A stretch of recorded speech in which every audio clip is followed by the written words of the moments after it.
তাবলিগের 3 চিল্লা পর্যন্ত দিছি। তো আমি চিন্তা করতাম যে ওর কথা আমি কোনো জায়গায় প্রকাশ করতে গেলে আমি আর ঠিক থাকতে পারি না, এই জন্য আমি দেখেছি একদম ফুটবলের মতন হয়ে যায়। আমি তো সবসময় আল্লাহর কাছে শেয়ার করি, আর কারোর কাছে এই 10 বছরে আমার কেউ চোখের পানি দেখেনি। বই টেস্টগুলো করে দাম 40 থেকে 50 হাজার টাকা লাগবে। গরিবের এই ওষুধ ছাড়ার কোনো চিকিৎসা নেই। কেমন আছো? ডাইন হাত মিলাইতে হয়। কেমন আছো? কেমন আছো তুমি? ভালো।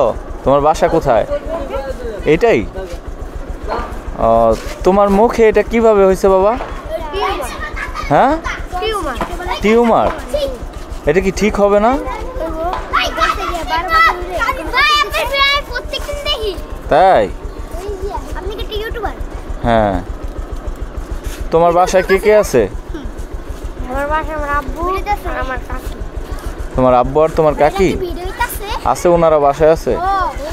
বাসায় আছে। একটু ডাক দিবা? তোমার আব্বু ঘুমায়? কে আছে? আম্মু আছে? আম্মু কাজে? আম্মু আসবে কখন? রাত্রে। আচ্ছা, তোমার আব্বু বাসায় আছে না? একটু ডাক দিবা, কথা বলবো। হ্যাঁ, ঘুমায়? একটু ডাক দাও, বলবা কি একটা ভাইয়া কথা বলবে, যাও নিয়ে আসো। ডাক দাও বাবা, তোমার আব্বুর একটু ডাক দাও তো।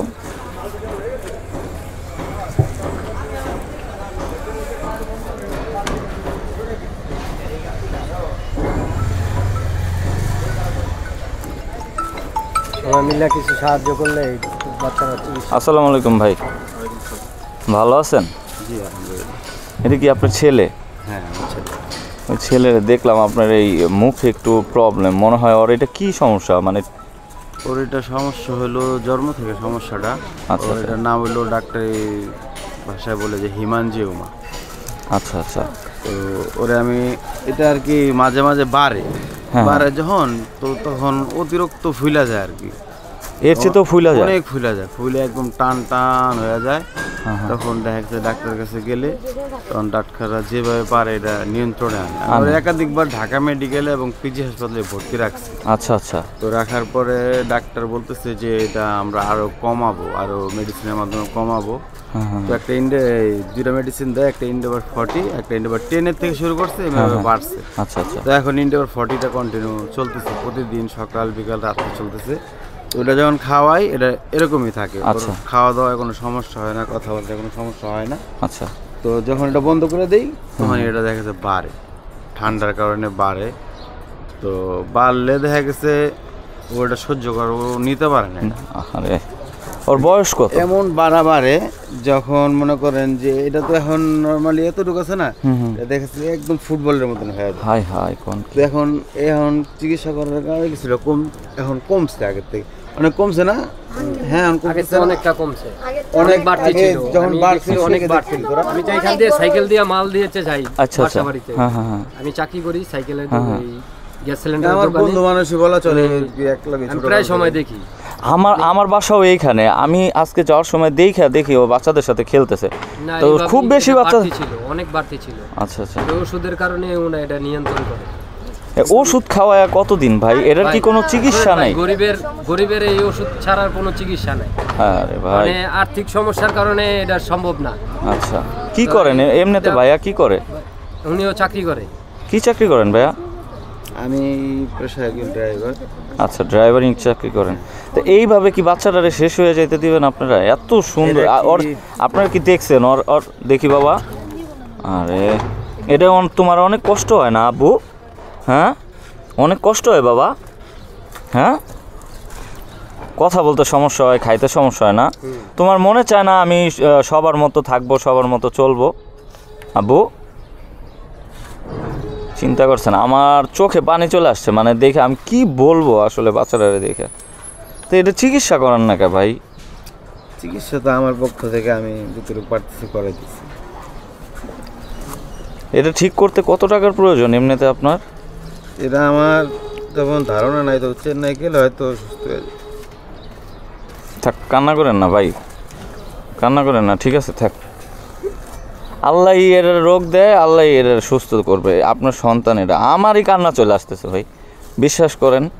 একদম খুদার কসম আমার এখানে ভাই তোমার কাজের বাইকটার মতনই, ও আমার আপন বাইক না। কোনো সময় আমার ছোটকাল দিয়ে বলে দেখতেছি। আরে তো আসলে এখন কথা বলার মতো ভাষাই খুঁজে পাইতেছি না যে ছেলেটা কি করবো এখন। হবে হবে, আল্লাহ ভরসা, আল্লাহর দুনিয়ায় আল্লাহ পাঠাইছে, কিন্তু এটার তো চিকিৎসা আছে তাই না? আমার ঘটনা হয়েছে কি, ডাক্তার তো সলিউশন দিতে পারতেছে না। হ্যাঁ, মেইন সমস্যা হচ্ছে কি সলিউশন পাচ্ছে না। আপনি যে ভাই বর্তমানে ঢাকা মেডিকেল পিজি হাসপাতালে আমি তো 9 বছর যাবত যাইতেছি। আচ্ছা 9 বছর ধরে ওরে নিয়ে 9 বছর যাবত আমি যাইতেছি এমন কোনো লোক নাই আমার ঢাকা মেডিকেল না চিনে।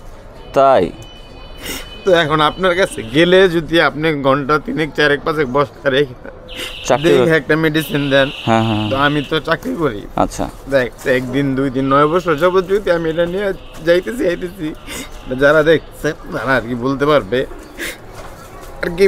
এখন ইচ্ছা করে আর যাইতেছি না আর কি, যে আর যাইতে ইচ্ছা করে না। পরের চাকরি না ওরে নিয়ে যাইবেন বুঝতে হবে। আপনার প্রথমে নর্মালি গেলে দেখা গেছে টেস্ট দিব, ওই টেস্টগুলো করে আপনি 40,000-50,000 টাকা লাগবে। আজকালকে যদি নেন ওর টেস্ট দিব, এই টেস্টগুলো আবার দেখবে, আবার টেস্ট দিবে, আবার এটা করবে, করতে করতে দেখা গেছে আমার যে ব্যালেন্স থাকে শেষ হয়ে যায়। পরে আবার আমার ওইটা যোগাইতে আবার মনে করেন যে কিছু করে একটা মানুষ ড্রাইভারি করে কত টাকা বেতন পায় কোন, ঠিক আছে? এখন যার যার কলিজার টুকরা তো সে বুঝে। আমার সন্তান হলে আমি বুঝবো, যার সন্তান সে, কিন্তু যার ভিতরে মানবতা আছে। আব্বু তাকাও তো বাবা, কষ্ট লাগে না অনেক? হ্যাঁ, এমনিতে এটা ঠিক করতে আনুমানিক কত টাকার মতো আপনার প্রয়োজন? এটা তো ডাক্তাররা নির্ধারিত বলে নাই, নির্ধারিত বলেন ওনার স্বার্থে যেটা আছে উনি তো বলতেছে। ওই যে উনি কি চিকিৎসা, উনি তো চিকিৎসা করাইতেছে না, উনি জাস্ট শুধু নিতেছে, ওই টেস্ট করাইতেছে, আর হচ্ছে আপনার ওই যে টুকটাক ওষুধ খাওয়াইতেছে। তাই এইভাবে কি আপনি একটা জীবনে নষ্ট করে দিবেন চিকিৎসা না করা? এখন যার সামর্থ্য আছে, কার কত মানুষ আছে ভাই, অনেক টাকা আছে কিন্তু তার এরকম বাচ্চা নাই, মানে তার সামর্থ্য আছে নাই, কিন্তু ভাইয়ার সামর্থ্য নাই, ভাইয়ার একটা সন্তান উনি চেষ্টা করতেছে, ওনার যদ্দূর স্বার্থে আছে উনি চেষ্টা করতেছে। আমরা অনেক দিন যাবত দেখতে, তাই সন্তান তো ভাই চেষ্টা তো করবোই, কিডনি বেচে হইলেও তো অনেকেই বলছি বুঝছেন। হ্যাঁ হ্যাঁ হ্যাঁ, যে সবাই মিলে কিছু হেল্প করলে। আপনি মহল্লাবাসী করছেন, আপনি মহল্লাবাসী সবাইরে বলছেন। আমি এন্দা যাইতেছিলাম মাত্র, দেখি ওরা সবাই খেলতেছে, তা আমি ডাক দিছি আব্বু আমার দেখে, মানে ওর এই জায়গাটা দেখে আমি বলছি যে আব্বু তোমার এটা কি সমস্যা? কয় আঙ্কেল আমার টিউমার। তা অত কিছু খুলে বলতে না, আমি অনেক বাড়িওয়ালারে বলছি বাচ্চাটার ব্যাপারে বুঝছেন। আচ্ছা আচ্ছা, তো কোনো বাড়িওয়ালা বলছে যে দেখবো, হ্যাঁ হ্যাঁ, দেখা পর্যন্ত কেউ আর আসে না। আমার ইউটিউব চ্যানেলে আমার যেসব ভিউয়ার্স আছে এর ভিতরে অনেক ভিউয়ার্স আছে যে কিনা একা চাইলেই ওর চিকিৎসাটা করে দিতে পারে, ঠিক আছে? তো আমি এটা ইউটিউবে পাবলিশ করব, তারপরে দেখি আমার বাবার জন্য কি করা যায়, আর আমার থেকে আমি যতটুকু পারবো হেল্প করার চেষ্টা করব। ভাই আপনি কান্নাকাটি করেন না, ঠিক আছে? আল্লাহর উপরে ভরসা রাখেন, আল্লাহ আপনার সাথে, আল্লাহর উপরে ভরসা রাখে, আল্লাহ আপনার সাথে, আর কোনো কিছুর দরকার নেই। এই 10 বছরে মনে হয় না আমি কারোর কাছে 10 টাকা আনছি বা কি 10 টাকা কত চাই আমি চিকিৎসা করি। আমি যতটুকু পারতেছি আমি করতেছি। এখন ওই যে চাইতে চাইতে কেউ যদি না দেয় তো শরম না, এই কারণে হ্যাঁ কোনো সময় কেউর কাছে আমি দেখি নাই যে গিয়া বলছে, আচ্ছা আর শুনিও নাই। আচ্ছা, একটা আছে না যে আমি আপনার বলতেছি যে ভাইয়া আমার একটু হেল্প করেন, আমার বাচ্চাটা দেখবো, এটা আমি কখনো দেখিও নাই শুনিও নাই। কিন্তু না, আমার স্বার্থে যতটুকু আছে, যেমন আমি এই ফ্ল্যাটে যাই ওই ফ্ল্যাটে যাই সবারই বলি জানটি একটা বাচ্চা টিউমারে অসুস্থ, যদি আপনাদের স্বার্থে থাকে আপনার একটু হেল্প করে, বাড়িতে থাকে ভাড়া থাকে, উনি সম্ভাবনা গাড়ি চালায়, আমি ওনাকে অনেকেরই বলছি। কেউ যদি আগ্রহ না দেখায় আসে, যে তাদেরকে তো আর নিয়ে যাওয়া আইসা সম্ভব না। তো সবার এখানের অনেক বাড়িওয়ালারে আমি বলছিলাম, ওনারা বলছে যে এই ব্যাপারটা দেখবে, তুমি কেউ আর দেখে না, না দেখলে তো আর জোর জবরদস্তি করা যাবে না। এর স্বার্থে যদ্দূর আছে উনি তদ্দূরই করতেছে।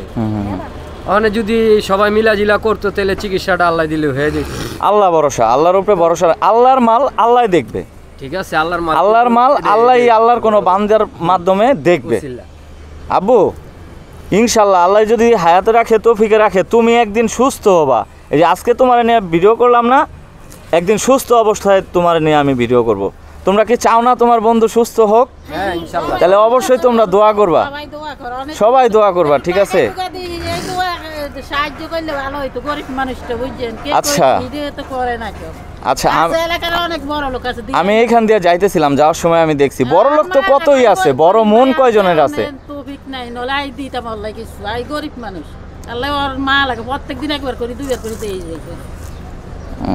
আব্বু দোয়া রাখবা আমার জন্য, হ্যাঁ ঠিক আছে, আমি যেন তোমার জন্য কিছু করতে পারি। ভাই আপনি কোনো টেনশন করেন না, ঠিক আছে? আমি এইটা মনে করেন যেমন হোক, আমি আপনার ছেলের জন্য মানুষের কাছে চায়া হোক বা যেভাবে হোক আমি একটা ব্যবস্থা করার চেষ্টা করতেছি। আল্লাহ ভরসা। কারণ কি, আমি বাইক নিয়ে চলাফেরা করি, দেখেন থাকতে পারে আমার অনেক টাকা পয়সা বা আমার একটা বাইক আছে বা আমার কোনো কিছু আছে, আমি যদি আজকে ফ্লাইওভার দিয়ে যাওয়ার সময় আমি ট্রাকের নিচে পড়ে মইরা যাই, আমার পকেটের 2 টাকার কোনো দাম নাই। ওর নিজের কাছেও তো খারাপ লাগে, কত বন্ধু বান্ধব হয়তো বা ওরে যদি কারণ প্রায় 10-এর মতো এমন না কাইন্দেন না ভাই, কাইন্দেন না।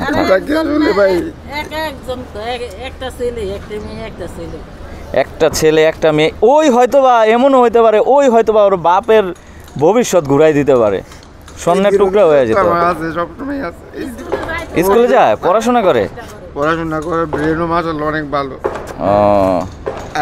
আমার এই যে আমার বাইক না ওর ব্রেন ভালো। ভাই আমার ভাই কান্দেন না ভাই, আমি দেখতেছি আপনার জন্য কি করা যায় ভাই। ওর কথা আমি কোনো জায়গায় প্রকাশ করতে গেলে আমি আর ঠিক থাকতে পারি না, এই জন্য আমি কারো কাছে যাইতে পারি না। আমি বুঝি আমি এমনি কিন্তু খুব শক্ত মানুষ, কিন্তু ওর কথা কইলে আমি আর সহ্য করতে পারি না। জিগান ওরা আমার সবাই আমার চিনে ল্যাংটা, ওরা কোনোদিন আমার চোখে পানি দেখছো তোমরা? তো আমি ওর কথা যখন কোনো জায়গায় শেয়ার করি, আমি তো সবসময় আল্লাহর কাছে শেয়ার করি, আর কারোর কাছে। এই 10 বছরে আমার কেউ চোখের পানি দেখেনি, তো আমি সবসময় আল্লাহর কাছে শেয়ার করি। আমি ওর জন্য তাবলিগের 3 চিল্লা পর্যন্ত দিছি। তো আমি চিন্তা করতাম যে আল্লাহ তাআলা দোয়ার মাধ্যমে সব কিছু পরিবর্তন করে দিতে পারে। হয়তো আল্লাহ তাআলা আপনার কোনো সিলাস করে দেখাইছে, এতক্ষণ শেয়ার করি নাই কারো কাছে, কোনো বাড়ি আল্লাহর কাছে করি নাই। শেয়ার করে যদি কোনো লাভ না হয় তাহলে তার কাছে শেয়ার করে কি হবে? আমি দেখে আমার খুব আমার ছেলের বয়সী, আমার ছেলের বয়সী আজকে যদি আমার ছেলেটার এরকম কোনো কিছু হইতো কেমন লাগতো? ঠিক আছে, নো টেনশন। আমার ছেলেটাও চায় না, আমার ছেলেটাও সহ্য করতে পারবো না যে আমার বাবা, আমার ও এখন যেটুকু বোঝা শিখছে, ও চাইবো না যে ব্যথা করলেও করবো না যে বাবা আমার ব্যথা করো, তুমি কারো কাছে যাও।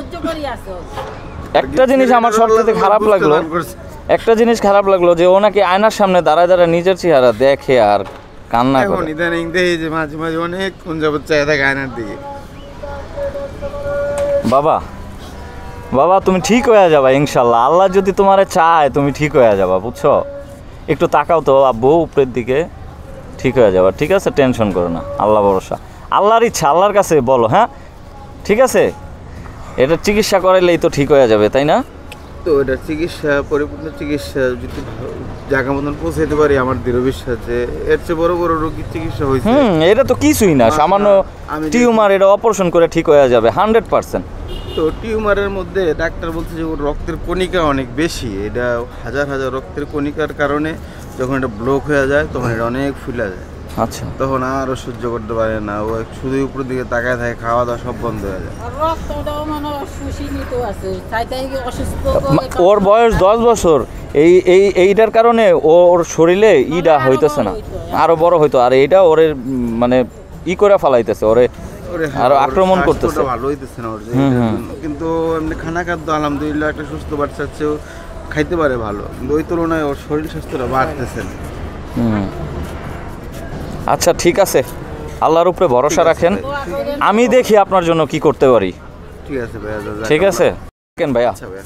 তো ভিউয়ার্স, আশা করি পুরো ভিডিওটা আপনারা দেখছেন। তো এই বাচ্চাটা আসলে খুব অসহায় অবস্থায় আছে। বাচ্চাটাকে যদি কেউ হেল্প করতে চান তাহলে আমার ডেসক্রিপশন বক্সে নাম্বার দেওয়া থাকবে। যদি কোনো সহৃদয়বান ব্যক্তি ওকে একটু হেল্প করতে পারেন তাহলে অবশ্যই সেই নাম্বারে যোগাযোগ করার জন্য অনুরোধ রইল। আর সবাই ওর জন্য দোয়া করবেন বেশি বেশি, যাতে ও তার খুব তাড়াতাড়ি সুস্থ হয়ে যায়। সবাই ভালো থাকবেন, সুস্থ থাকবেন, আর সবাইকে অসংখ্য অসংখ্য ধন্যবাদ পুরো ভিডিওটা দেখার জন্য।